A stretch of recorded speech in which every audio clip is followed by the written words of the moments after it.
का हार्दिक अभिनंदन एवं स्वागत करती हूँ। आज की कक्षा में हम सभी बहुत ही महत्वपूर्ण कुछ विषय वस्तु का अध्ययन करने जा रहे हैं और मैं एक सूचना आप लोगों को देना अनिवार्य समझ रही हूँ। कल से इस चैनल पे यूपीपीसीटी के लिए कक्षा आरंभ हो रही है और यूजीसी नेट के लिए कक्षा आरंभ हो रही है। जैसे जैसे हमारे एग्ज़ाम समीप आते जाएंगे उस कक्षा को ज़्यादा बल देते हुए हम कक्षा को आगे बढ़ाएंगे। तो आप सबों से विनती है कि आप सभी ज़्यादा से ज़्यादा संख्या में कक्षा से जुड़े और कक्षा का लाभ उठाएं। तो आइए आज के विषय वस्तु की ओर चलते हैं। आज का जो हमारा विषय वस्तु है वह क्या है? वर्णों के भेद को, स्वर वर्णों के भेद को। बहुत सारे परीक्षाओं में ऐसे प्रश्न पूछे गए हैं और मैंने देखा है, उसी संशय को लेके मैं आई हूँ आप सबों के सामने। तो आइए देखते हैं ये क्या है। हलन्त्यम सूत्रस्य अपवादः वर्तते। क्या अपवाद है हलंत सूत्र का? हलन्त्यम सूत्रस्य अपवादः वर्तते। क्या अपवाद है हलंत सूत्र का? बताइए। न विभक्तो तुष्मा उपदेशे अन्त्यम इत भवति, उपदेशे जनुनासिक इत चुटु। क्या है? तो आइए देखते हैं। जैसा कि हम जानते हैं, क्या कहता है हमको हलन्त्यम सूत्र? हलन्त्यम सूत्र कहता है कि क्या कहता है? सभी इत संज्ञक वर्ण प्रत्याहार में जितने वर्ण आते हैं अंतिम हलयुक्त वर्णों की, ठीक है, इत संज्ञा होती है। ये हम लोगों ने पहली की कक्षा में पढ़ा है।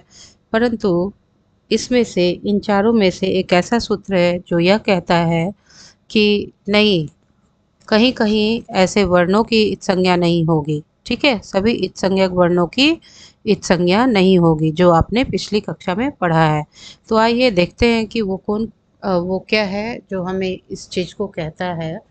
तो क्या है हमारा उत्तर? सर्वप्रथम क्या हो जाएगा? न विभक्तो तुष्मा। विभक्तो अर्थात विभक्ति में, तुष्मा अर्थात तो हो गया तवर्ग, न अर्थात नहीं, ये तो आप सभी जानते हैं, नहीं। विभक्तो विभक्ति में, विभक्ति में तवर्ग, शकार और माँ अर्थात क्या हो जाएगा? मौ की इत संज्ञा नहीं होगी। अब बोलता है कि कहाँ पे नहीं होगी? तो देखिए, बताया, स्पष्ट बताया गया है कि सभी जगह क्या है? इत संज्ञा होगी, जो नियम पहले हम लोगों ने पढ़ा है। परंतु केवल जो विभक्ति है, विभक्ति में आए हुए तवर्ग का, स का और मौ हलंत, सौ हलंत इत्यादि की क्या होगी? इत संज्ञा नहीं होगी। तो हलन्त्यम सूत्रस्य अपवादः किम अस्ति? तो हलन्त्यम सूत्रस्य अपवादः न विभक्तो तुष्मा अस्ति। अगर आप यहाँ पे उदाहरण देखना चाहेंगे तो आइए मैं आप सबों को बताऊं। जैसे देखिए, हमें क्या करना है? राम शब्द बनाना है, राम बहुवचन बनाना है, ठीक है। तो हम क्या लगाएंगे? राम जोड़ शश लगाएंगे, सु ओजस अम आउट सस, सस लगा दिए, ठीक है। अब क्या करेंगे? कायदे से तो यहाँ से लसक व तद्धिते से हमने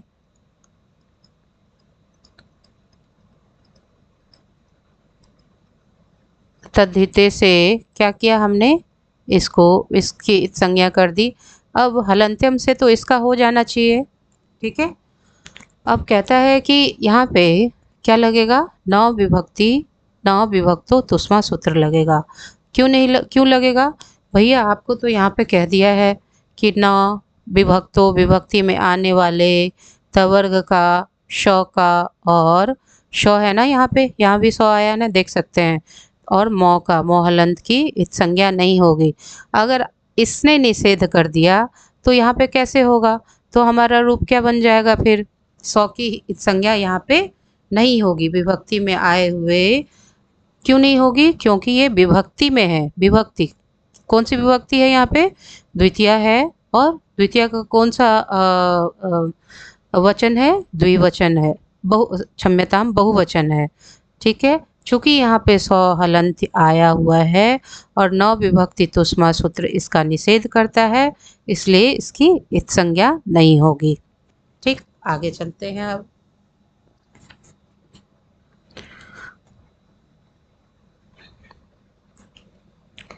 आज जो अति महत्वपूर्ण हम लोग पढ़ेंगे वो क्या है? स्वर, वर्णों, ओके, स्वर, वर्णों के भेद। बहुत बहुत ही इम्पोर्टेंट है, बहुत सारे परीक्षाओं में पूछे जा रहे हैं। पिछले कुछ परीक्षाओं में लगातार यहाँ से प्रश्न आए हैं, तो आप ध्यानपूर्वक देखेंगे इस विषय वस्तु को, आपके लिए अत्यंत उपयोगी सिद्ध होंगे। ठीक है, तो आइए देखें।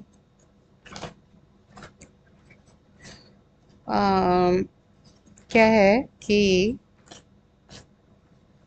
हम लोग वर्णों के भेद पे चलने से पहले दो तीन चीज जो हमारे लिए उपयोगी हैं उस चीज को देखें। देखिए, सबसे पहले उदात्त। क्या होता है उदात्त? उच्चे उच्चे रुदात्त।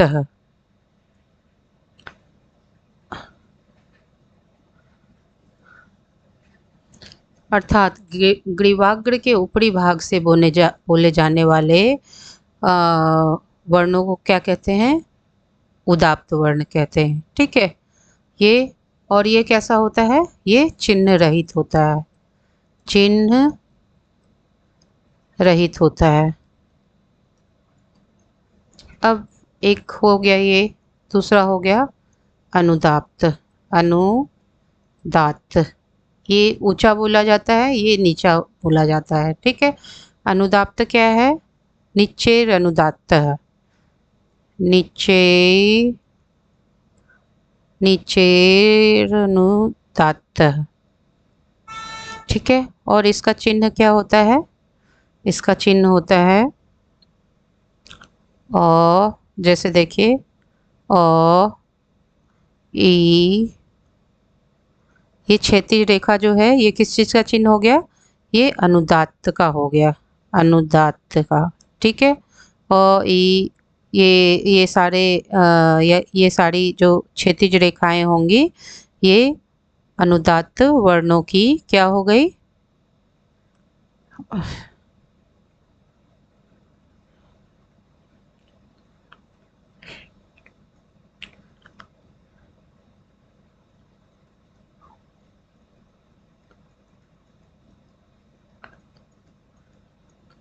ये जितने भी क्षैतिज रेखाएं हैं ये किसका चिन्ह है? ये अनुदात्त वर्णों का चिन्ह है। ठीक है। उदात्त हो गया। उच्चेर उदात्त चिन्ह रहित। अनुदात्त निच्चेर अनुदात्त। क्या परिभाषा है इसकी? निच्चेर अनुदात्त। ठीक है। तो और ये जो क्षैतिज रेखा देख रहे हैं ये क्या है? इसका चिन्ह है। किसका? अनुदात्त। अनुदात्त का चिन्ह है। ठीक है। अब तीसरे में हम लोग क्या आ जाते हैं? समाहार स्वरित। समाहार स्वरित। स्वरित, ये क्या होता है? समाहार स्वरित।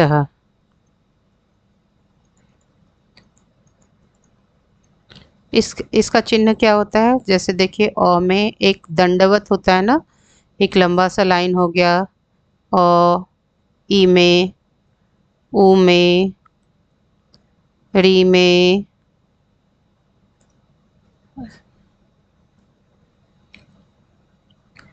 री में, री में,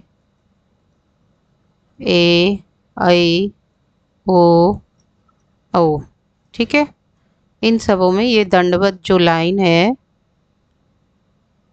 ये लंबवत जो लाइन है, उनको क्या कहते हैं? ये किस चीज़ के लाइन हो गए? ये स्वरित के हो गए। स्वरित की क्या परिभाषा हो गई? समाहारः स्वरितः, समाहारः स्वरितः। ठीक है, समाहारः स्वरितः। अब आगे हम चले। अभी चलिए, अब हम देख लिए क्या हो गया।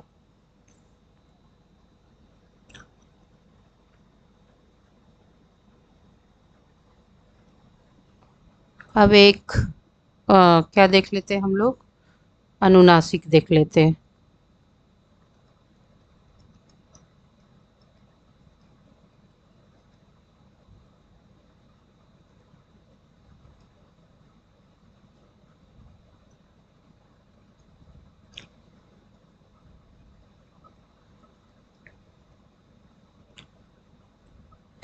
या तो चलिए पहले ना हम लोग क्या करते हैं, वर्णों स्वर वर्णों के भेद समझते हैं। स्वर वर्णों, वो चूंकि आवश्यक थे इसलिए मैंने आपको पहले बताया स्वर वर्णों के भेद। देखिए, तो आपसे पूछा जा सकता है कि अवर्णस्य कतिधा भेद भवति, अवर्ण के कितने भेद होते हैं? तो हम क्या उत्तर देंगे? हम तो उत्तर देने का दे देंगे सीधे से कि हाँ, अवर्ण के इतने इतने भेद होते हैं। परंतु जब हम समझे रहेंगे, जब हम समझे रहेंगे विषय वस्तुओं को, तो क्या होगा? हमें किसी भी वर्ण के भेद बताने में क्या होगी? काफ़ी सहायता होगी। सबसे पहले हम यहाँ चलते हैं, ह्रस्व करते हैं। ठीक है, यहाँ हम दीर्घ करते हैं और यहाँ हम क्या करते हैं? प्लुत।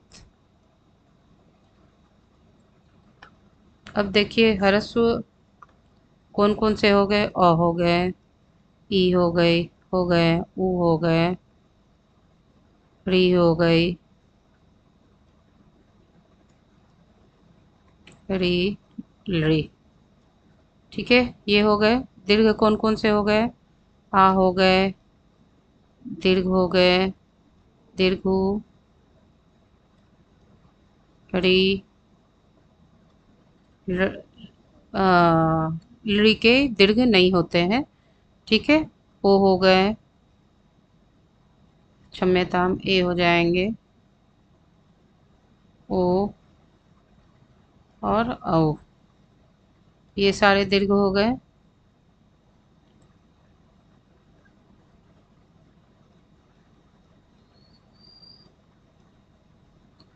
अब प्लूत में क्या हो जाएंगे? प्लूत में अ, ये क्या कर रहे थे? ये इसलिए हम चिन्ह दे रहे हैं क्योंकि प्लूत जो है वो त्रिमात्रिक होता है। अब त्रिमात्रिक क्या हो गया? मात्रा क्या होता है? तो उच्चारण काल में जो समय लगता है उसे ही मात्रा कहते हैं। ठीक है, इस पे भी हम विस्तृत चर्चा करेंगे। सबसे पहले ये मैं 3 लिख रही हूँ। ठीक है, प्लुत जो है वो त्रिमात्रिक होते हैं। अ, ई त्रिमात्रिक, उ, री त्रिमात्रिक, लृ त्रिमात्रिक, ऐ त्रिमात्रिक, ओ। ठीक है, औ, ली ए, ऐ, ओ, औ, ओ, औ। ये क्या हो गए? सारे त्रिमात्रिक हो गए हैं। इसे प्लुत, ये प्लुत का चिन्ह है। ठीक है, हम लोगों ने ये कर लिया। अब हम देखते हैं कि हम कैसे इसका अवर्ण का विभाजन करना है मुझे, तो हम कैसे करें? तो आइए देखें। उदात्त,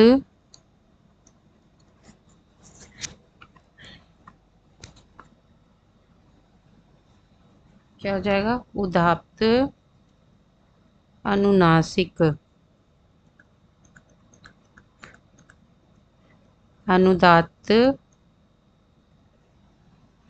उदात्त, अनुनासिक, उदात्त, अनुनासिक।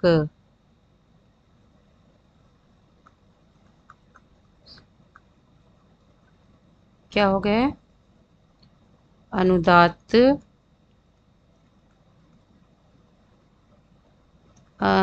अनुनासिक, अनुनासिक, अनुनासिक, अनुदात्त, अनुनासिक। समाहार, ये स्वरित, स्वरित, अनुनासिक, स्वरित, अनुनासिक और स्वरित अनानुनासिक। कितने हो गए? एक हो गए हैं, दो हो गए, तीन हो गए, चार हो गए, पांच हो गए, छह हो गए। छह हो गए ये। अब देखिए, अ का तो ह्रस्व भी होता है, अ का ये दीर्घ होता है, आ दीर्घ हो गया और प्लुत भी हो गया। ठीक है, तो अ के क्या हो गए? अ के तीनों हो गए, ह्रस्व हो गए, दीर्घ हो गए, प्लुत हो गए, तीनों रूप बनते हैं। तो अ के क्या हो जाएंगे? अ के ह्रस्व में छः, दीर्घ में, दीर्घ यहाँ पे आ जाइए, अ के भेद, ह्रस्व दीर्घ प्लुत तीनों को मिला देंगे, ये तीनों इधर भी इधर भी, तो कितने हो जाएंगे? अ के 18 भेद हो जाएंगे। इसी तरह जब हम ई का, ई से हमसे ई पूछा जाए, ई वर्णों के कितने भेद हैं, तो ई वर्णों के 6 ये हो गए। ई देखिए, ई का दीर्घ भी होता है, ई का प्लुत भी होता है, तो इसके भी, ई के भी कितने हो जाएंगे? ई के 18 हो जाएंगे। पुनः जो जो वर्ण यहाँ पे लिखे हुए हैं, यहाँ पे लिखे हुए हैं, यहाँ पे लिखे हुए हैं, एक ऊ के भी 18 हो जाएंगे, री के भी 18 हो जाएंगे। री, री का ह्रस्व तो है लेकिन दीर्घ री नहीं बनता है। ठीक है, तो दीर्घ री नहीं बनता है, प्लुत बनता है, प्लुत बनता है। तो हमसे पूछा जाए कि री के कितने भेद होते हैं, तो हम बताएंगे 6 ये वाले हो गए और 6 ये वाले हो जाएंगे। री के 12 भेद होते हैं। क्यों होते हैं? री का, री का, री का दीर्घ ना होने के कारण इसके क्या हुए? 12 भेद होते हैं।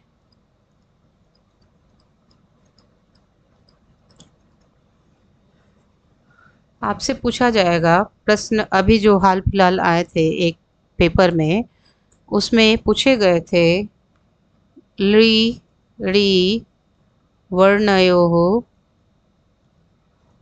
कति, कति, कति ही भेदाः। ठीक है, तो ली के मैंने क्या बताया आपको? 12 बता दिए। री के कितने बताए हमने आपको? 12 बताए। और री के कितने? री का तीनों में बनता है। ठीक है, ह्रस्व में भी बनता है, दीर्घ में भी बनता है, री यहाँ भी है, री यहाँ भी है, ठीक है, और री यहाँ भी है, तीनों में बनता है। तो कितने हो जाएंगे?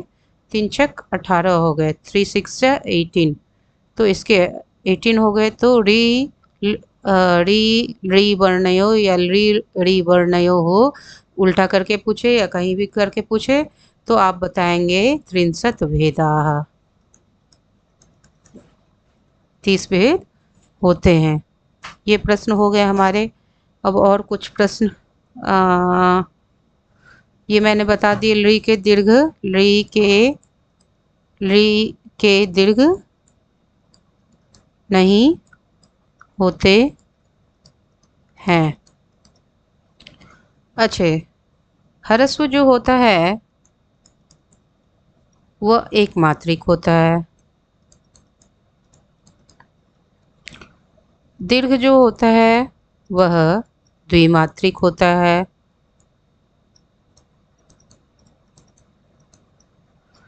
प्लुत जो होता है वह त्रिमात्रिक होता है। अच्छा, मुझे ये बताइए कि स्वर में व्यंजन कितनी मात्राओं वाला होता है? व्यंजन कितनी मात्राओं वाला होता? ये आप लोगों के लिए एक प्रश्न है, आप कमेंट बॉक्स में मैसेज करें, आपका भी अभ्यास हो जाएगा। ठीक है। स्वर जो होते हैं, मैं और स्वर और व्यंजन बताएं आप लोग। ह्रस्व हमने बताया, दीर्घ बताया, स्वर और व्यंजन आप सभी बताएंगे मुझे। ठीक है। तो चलिए, आज की कक्षा बहुत बड़ी ना करते हुए इतने पे रखते हैं। पुनः कल की कक्षा हम पीजीटी यूपी पीजीटी का भी इस चैनल पे आरंभ करने जा रहे हैं। तो आप सभी से आग्रह रहेगा, आप सभी ज़्यादा से ज़्यादा की संख्या में जुटे और कक्षा का लाभ उठाएं। चैनल को लाइक करें, शेयर करें, अपने मित्रों तक ज़्यादा से ज़्यादा पहुंचाएं और चैनल को सब्सक्राइब करें। तब तक के लिए नमस्कार।